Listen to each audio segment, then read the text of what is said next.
తెలుగు సినిమాను తన చేతులతో, తెలంగాణ సినిమాను, తెలుగు సినిమాను తన చేతులతో ఎంతో పెద్ద ఎత్తున తీర్చిదిద్దడానికి ఒక డ్రీమ్ ఆయన కంటున్నాడు.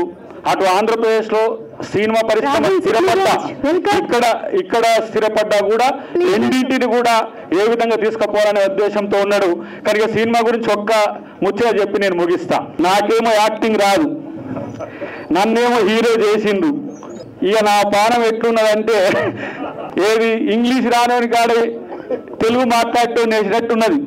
40 రోజులు దోమిను నన్ను, మొత్తం శేపం దోమినట్టు దోపితే 40 రోజులు. తర్వాత నాకు సుమన్ గారు దీంట్లో పెద్ద నాయకుడు అయిన తర్వాత, మాకు ఏదైతే గురువు పాత్ర అయిన తర్వాత దాంట్లో కొన్ని మెలకువలు, రవి ప్రకాష్ కొన్ని మెలకువలు, ప్రతి ఒక్కరు నటులంతా కూడా నాకు నటన నేర్పిన పరిస్థితుల్లో ఒక 2-3 రోజులు ఇబ్బంది పడ్డా కూడా మంచిగానే ఈ సినిమా చేసిన.